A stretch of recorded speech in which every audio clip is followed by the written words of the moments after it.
आहे की आपण बघितलं असेल, ज्या कारणामुळे त्या ठिकाणी मी माझं सार्वजनिक जीवन सुरू केलं,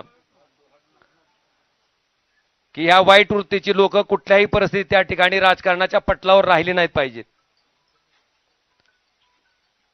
ती भूमिका आजपर्यंत मी त्या ठिकाणी चोखपणे निभावत आलो. कायदेशीर बाबीवर सुद्धा आम्ही त्याच पद्धतीनं पूर्ण आमच्या कुटुंबानं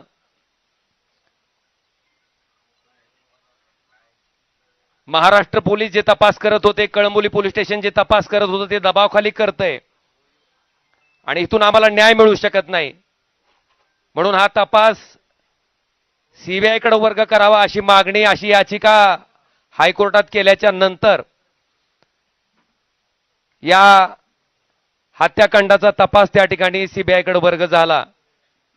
20 वर्ष अविरतपणे न्यायालयीन प्रक्रिया चालली. फार मोठ्या अपेक्षा आमच्या कुटुंबाला त्या निकालात नव्हत्या. मेरिटवर निकाल येईल अशी अपेक्षा होती, पण दुर्दैवानं जो काही निकाल आला, ज्याच्यामध्ये सन्माननीय न्यायालय म्हणतंय की राजकीय वैमनस्य होतं, तेही मान्य करतंय.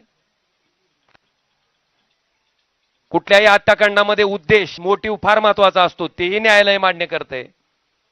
पण दुर्दैवानं कळंबोली पोलीस स्टेशनच्या तपासाला त्या ठिकाणी बेस करून मला वाटतं ज्या पद्धतीचा निकाल आला तो अतिशय दुर्दैवी होता. आणि अशा पद्धतीनं या निकालाचं दुःख, कारण ज्या दिवशी राजेसाहेब गेले त्या दिवशीचं जे दुःख होतं, तशाच पद्धतीचं दुःख आमच्या पूर्ण कुटुंबाला काल सहन करावं लागलं. मला वाटतं ह्याच्यामध्ये एक माणूस त्या ठिकाणी सक्षमपणे आमच्या पाठीशी उभा होता आणि त्यांनाही ते पटलेलं नव्हतं. काल ज्या पद्धतीनं निकाल आला त्याच्या बाबतीत सीएम साहेब, देवेंद्रजी फडणवीस, श्री एकनाथ शिंदे साहेब यांच्याशी माझं बोलणं झालं. त्यांनी अमित शहा साहेबांबरोबरही माझं बोलणं करून दिलं. आम्ही त्यांना इतकीच विनंती केली की साहेब, आम्हाला कुणाचा फेवर नको आहे, पण आम्ही जे संघर्ष मागच्या 20 वर्षापासून करतोय, फक्त न्याय मागतोय, तो न्याय आम्हाला मिळवून द्यावा ही आम्ही कळकळीची विनंती त्या ठिकाणी केली.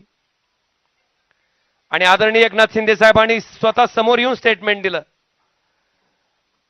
आणि सीबीआय त्या ठिकाणी माननीय हायकोर्टात या प्रकरणाबाबतीत अपील दाखल करणार आहे. अपेक्षा इतकीच आहे की या केसच्या मेरिटवर त्या ठिकाणी जो न्याय त्या ठिकाणी डावलला गेलाय तो आम्हाला न्याय मिळावा. आणि म्हणून या सगळ्या बाबीचा विचार केल्याच्या नंतर आपण जर आमची इथली राजकीय परिस्थिती बघितली असेल, बऱ्याच मंडळींना वाटतंय की आता तुमचा एक पक्ष, त्यांचा एक पक्ष.